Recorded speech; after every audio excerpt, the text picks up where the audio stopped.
Hey yo gang, we hopping into another reaction video today. It's about a mom who hunted down some cartel members for killing her daughter.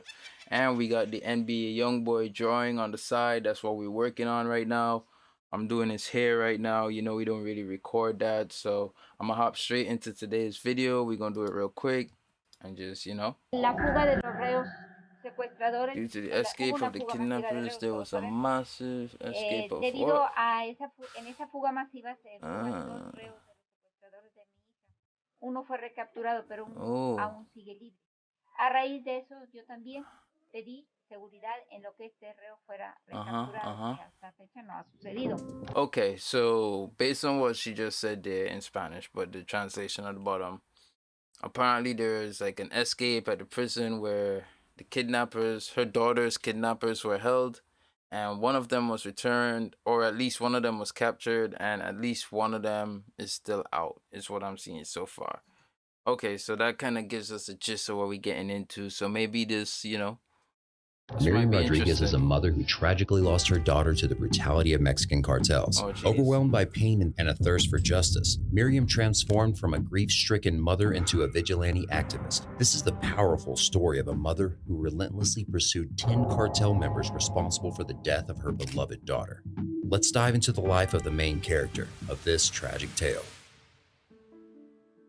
Miriam Elizabeth Rodriguez Martinez was born in 1960 in San Fernando, Tamaulipas, where she lived a seemingly ordinary life. However, due to the ongoing cartel turf wars and violent massacres, most of Miriam's family, including her son, had already relocated away from San Fernando. The city was undoubtedly a ticking time bomb. According to the New York Times, San Fernando lies alongside the Principal northbound route within the state of Tamaulipas, which leads to the United States. The area's vast network of dirt roads and scrubland provides an ideal pathway for drug smuggling activities. Between 2007 and 2012, Mexico experienced an inclining surge of violent occurrences that led to a 3 times increase in the number of murders. During this time, more than 60,000 lives were lost to violence, and countless civilians were either reported missing or forced to abandon their homes in fear of danger. The surge was encouraged by a significant increase in drug trafficking and the changes in government propositions to combat drug trafficking organizations. This situation highlights the difficulty that Mexico confronts in its battle with growing crime rates. Despite the anger, Miriam's 20-year-old daughter, Karen Alejandra Salinas Rodriguez, decided to stay in the city to finish her education and assist her mom with her business. Everything was as great as it could be. Unfortunately, tragedy hit the Rodriguez family. In 2012, Miriam's daughter, Karen, was abducted by the infamous Los Zetas cartel. Miriam and her family searched tirelessly for her daughter. The Zetas demanded the family pay a heavy ransom in exchange for their daughter's life. The term Los Zeta might sound familiar to you. You see, Los Zeta is a Mexican criminal organization based in Nuevo Laredo. The gang originated in the late 1990s when commandos of the Mexican army abandoned their ranks and started working as the enforcement arm of the Gulf Cartel. Los Zeta was one of the most dangerous drug cartels and was known to utilize shock and awe tactics, which means they don't hesitate to torture, kill, or hit other people. The gang is mostly involved in drug trafficking, but they also operate through protection rackets, assassinations, extortion, kidnappings, and other illegal activities. Last week, you had the worst in this entire drug war, with 72 migrants killed by the Zetas, one of the drug cartels that operates primarily just below Laredo and Brownsville, Texas. They actually operate all over Mexico, but that's sort of their home base.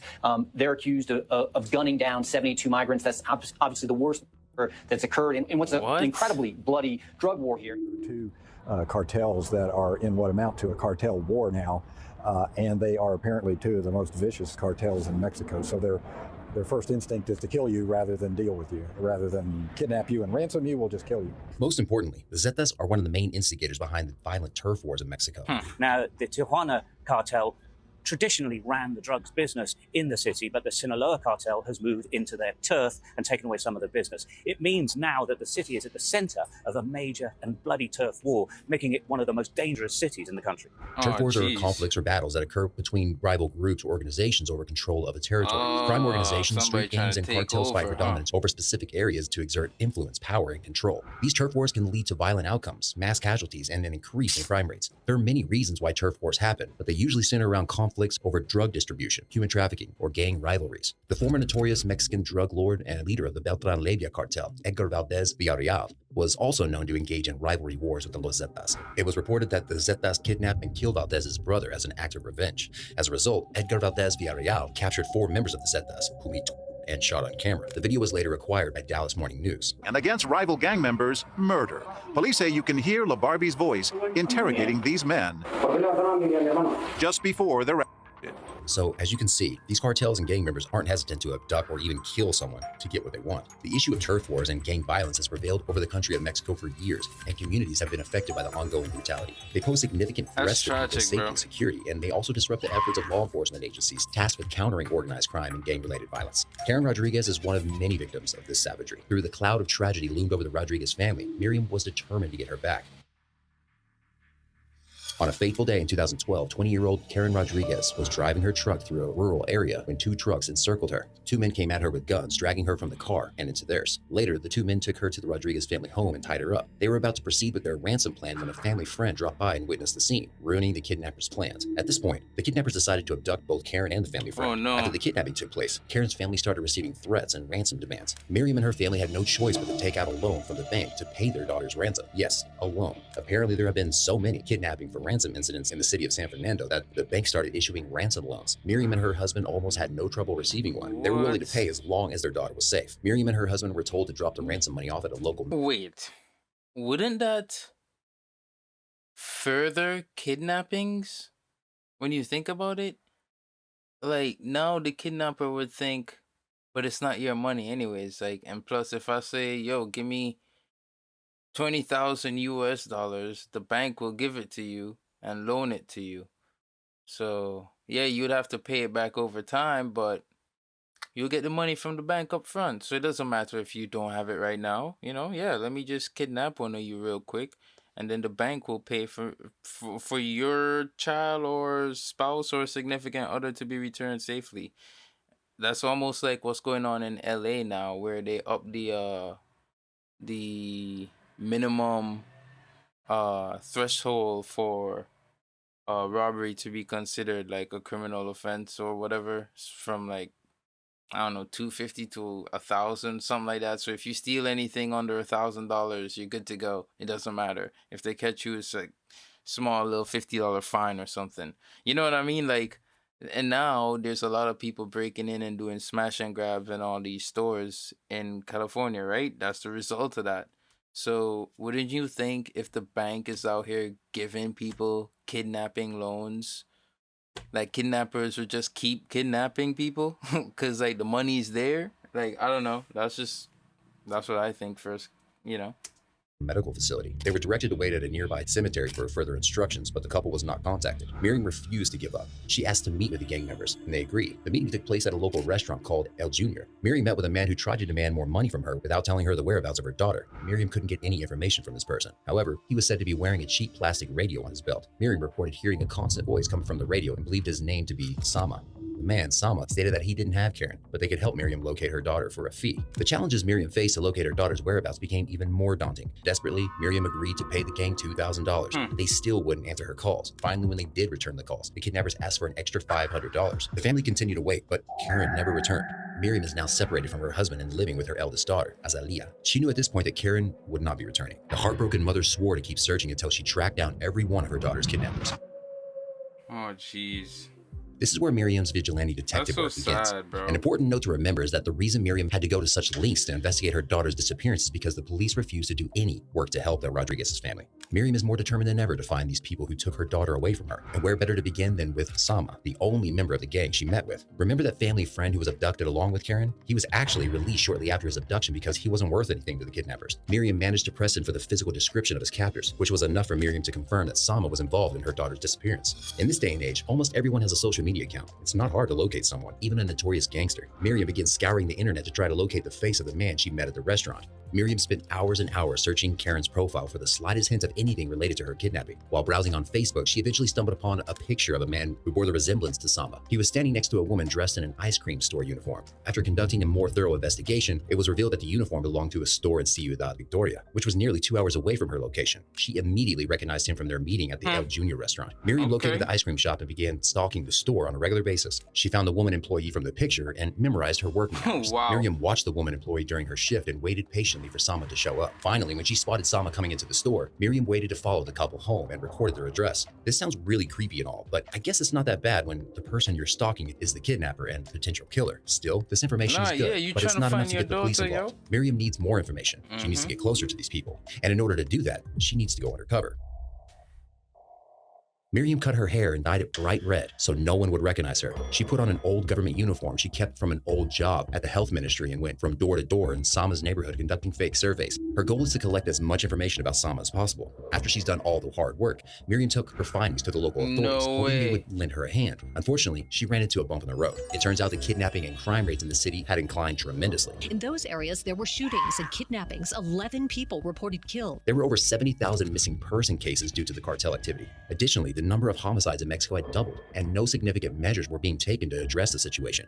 Therefore, no law enforcement officers cared enough about Miriam or her daughter to do anything about it. It took Miriam a lot more time to find someone who was willing to help her. By the time an arrest warrant was issued, Sama had already taken off. Miriam was frustrated, but she refused to give up. She spent more time identifying and locating more gang members from Sama's crew. Before you know it, Miriam located a large number of photographs of Sama and his gang crew. That just goes to show how amazing Miriam was at her detective work. Maybe it was an act of karma, but Sama eventually resurfaced. On September 15, 2014, Mexican Independence Day, Miriam's son Luis was closing his shop in Ciudad Victoria when he spotted a familiar slender man in his shop. Luis recognized that the man was Sama. He dropped everything and called his mother while trying his best to keep an eye on Sama. And of course, Sama was arrested, and he quickly gave the police the names of his accomplices who were involved in Karen's abduction. One of the names was Christian Jose Zapata Gonzalez, an 18-year-old. He was brought in for questioning. Miriam witnessed the questioning, and from her perspective, Christian looked like a scared child. Miriam sympathized with the young man. At one point during the interrogation, Miriam came in to offer Christian her lunch and went to buy him a drink. Later, the officers questioned her kindness towards the boy. According to Miriam's friend, Idalia Saldigar Villavicencio, who was present during the questioning, Miriam said, "He's still a child no matter what he did, and I'm still a mother. When I heard him just now, it was like my own child." Touched by Miriam's compassion, Christian told the investigator everything they needed to know, which includes Karen's location. "I'm willing to take you to the ranch where they killed them and where their bodies should still be buried," Christian said in a statement to the police.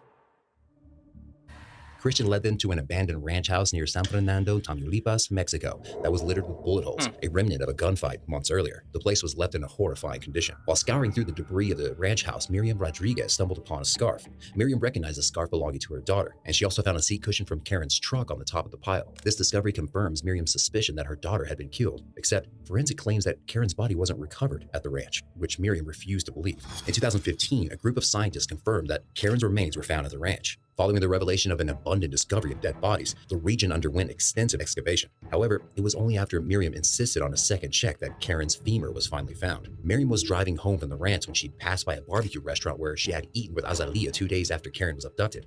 She remembers meeting Elvia Yulisa Betancourt, an old neighbor at the restaurant as well. Miriam recalls asking Elvia if she had seen Karen, which she denied. It could be a sixth sense or a gut feeling, but Miriam thought the interaction was strange enough to have her start looking into Elvia Yulisa Betancourt. She thinks her neighbor could be an accomplice to Karen's kidnapping. Miriam started researching Elvia and found out that she was involved romantically with one of Karen's abductors, who was in prison at the time. Like what she did with Sama, Miriam started stalking the prison during visiting hours. She waited until Elvia showed up and had her arrested. It was later discovered that some of the ransom calls received by the Rodriguez family came from her home. Another point to Miriam for having a great sense of observation. Months passed and Miriam continued her research and evidence discovery work. Soon, Miriam ran across a man named Enrique Yoel Rubio Flores, who she recognized as one of the culprits behind her daughter's disappearance. The media called him a born-again Christian. Miriam traced Flores back to his hometown in Aldama and paid a visit to his grandmother. Miriam learned from Flores' grandmother that he attended church regularly, so she started attending mass at his church to observe him. Eventually, Miriam contacted the authorities about her findings, and they arrested Enrique Yoel Rubio Flores at the chapel. At the scene of the arrest, Flores' family begged Miriam for mercy, but she scoffed and stated, "Where was his compassion when they killed my daughter?" Yet these weren't Miriam's wildest investigations. At this point, Miriam Rodriguez is 56 years old and has been chasing down her daughter's killers for a few years, but she couldn't care less about herself. Miriam remains persistent. She refuses to back down until she brings all of her daughter's killers to justice. This time she had her eyes on a young florist. Miriam learned that this man used to be a florist before joining the cartel, and he's most likely returned to his old past to stay out of the law enforcement's way. After receiving an anonymous tip, Miriam located the man selling sunglasses near the United States and Mexico border. The man recognized her and ran away. Fortunately, Miriam came prepared. She ran after him, tackled him to the ground, and pointed a gun at him. Miriam detained the man for approximately an hour until the authorities arrived. Okay, so Miriam Rodriguez is not only doing police work at this point, she's doing James Bond work. She literally caught a criminal all on her own. Miriam should have been made an honorary detective at this point. Well, back to the story. Miriam Rodriguez dedicated 3 years of her life to tracking down almost all of the living gang members responsible for kidnapping and killing her daughter. She managed to hunt down 10 of them. In her non-stop pursuit of justice, she adopted various cunning tactics, including dyeing and cutting her hair, obtaining fake IDs, and disguising as health workers and election officials. These methods allowed her to gain proximity to the gang's family members and associates. Though most of the time people would slam the door in her face, Miriam remains persistent. Miriam pieces together fragments of information, slowly investigating the men she sought. Her determination and investigation skills brought her widespread recognition in Mexico, but this newfound fame also exposed her to danger. As a powerless woman in her 50s challenging a prominent gang in the country, Miriam's openness about their crimes served as an inspiration to other families with missing children, encouraging them to stand up and fight rather than to hide in fear. However, this exposure made her vulnerable, attracting threats from those associated with the cartel. Recognizing the danger she faced, Miriam sought help from the Mexican government and requested protection. During an incident, some prisoners managed to escape from the same jail where her daughter's kidnappers were being held. La fuga de los reos secuestradores, hubo una fuga masiva de reos, todos sabemos. Debido a en esa fuga masiva se fugan 2 reos de los secuestradores de mi hija. Uno fue recapturado, pero uno aún sigue libre. A raíz de eso, yo también pedí seguridad en lo que este reo fuera recapturado, que hasta fecha no ha sucedido. On April 17th, Miriam pursued a woman who worked as a nanny for a family in Ciudad Victoria. Once again, Miriam spent days stalking the family home until she saw the young woman. When the nanny was arrested, Miriam was reported chasing her on foot, resulting in an injury. Miriam managed to place another one of her daughter's killers behind bars. She's one step closer to achieving her mission. Unfortunately, in May 2017, Miriam Rodriguez was found dead outside her home. On May 10th, 2017, Mother's Day in Mexico, Miriam was shot with 13 bullets by the same prisoners who had earlier escaped from jail, the people she put away for abducting and killing her daughter. In her quest to seek justice, Miriam Rodriguez became a symbol of courage and resistance against the criminal underworld, demonstrating the lengths a mother would go for her child and inspiring others to do the same. It was reported by the police that the day Miriam was killed, she was driving home to a small house where Karen once lived. She parked and exited her car. Then, a white Nissan truck pulled up beside her and shot Miriam 13 times. Her husband found her lying on the street with one arm in her purse, reaching for her pistol. Miriam died on her way to the hospital. Miriam's death created turbulence across Mexico. Authorities scrambled to search for her killers. Shortly after her death, State's Governor Francisco Javier Garcia Cabeza de Vaca tweeted, "The government of Tamaulipas will not allow the death of Miriam Rodriguez to turn into yet another statistic. Hashtag no impunity." Clearly, those who put a hit out on Miriam were afraid of her vigilante activism. Miriam passed away, but her message remains untouched. Her son, Louis, desperately wants to find her mother's killers, but he's afraid of following in his mother's footsteps. Louis stated, "I won't make the same mistakes as my mom." Seeing the result of Miriam's pursuit, many people worry they will suffer the consequences of the cartel's vengeance. Though, without a doubt, there are people who are actively pursuing justice in honor of Miriam. Miriam Rodriguez's story is a reminder of the risks and challenges faced by those who dare to confront powerful criminal organizations. Miriam is viewed as a hero in her hometown. She has a bronze plaque dedicated to her at the center square. Miriam's commitment to seeking justice for Karen did not end with her death. A month after her passing, authorities received a crucial tip from Miriam, leading to the arrest of an anonymous woman in Veracruz. The police pursued the mother as she attempted to escape San Fernando in a taxi with her son. Shockingly, it was revealed that Karen's captor had subjected her to severe beatings while suspending her from her wrists. Before her death, Miriam Rodriguez had established a group called Colectivo de Desaparecidos de San Fernando, the Vanished Collective, and their purpose was to help others find their missing relatives. Over 600 people had joined the group, but after Miriam's murder, membership in the group started to decline out of concern that they would be the cartel's next victim. Currently, the group is being led by Miriam's son, Louis. Since 2017, crime rates have accelerated in Mexico, and cartel violence has expanded rapidly. In 2020, the police chief, Omar Garcia, suffered 3 gunshot wounds by the Jalisco Generation cartel. Additionally, the same group was responsible for committing a brutal massacre at the Drug Rehabilitation Center in Guanajuato, resulting in 26 deaths. It goes without saying that Miriam Rodriguez is not a woman of violence and vengeance. Although she sought justice for her daughter's death through excessive means, her actions stem from love, grief, and uprightness. Miriam fought for her daughter Karen until her last breath. Through her story, we hope to inspire people to stand up against injustice, but most importantly, we want everyone to protect themselves first. Miriam Rodriguez was an honorable hero. May she rest in peace, and may good faith come to her family. They have suffered great losses over the years. This may be the time for recovering and healing. What thoughts do you have on Miriam Rodriguez, the icon of vigilante investigation? I think that was crazy, bro. That just shows you a mother's love, bro. A mother would really go the ends of the earth. Well, a loving mother, you know, would go the ends of the earth for her child, you feel me? It's so tragic that she passed too. I didn't know she passed too. That one hit me, bro. But, you know, this was a real good video. Like I said, you know, subscribe, drop a like. You could do the same for me if you like my drawing. If not, it's all good. Thanks for watching and have a great day.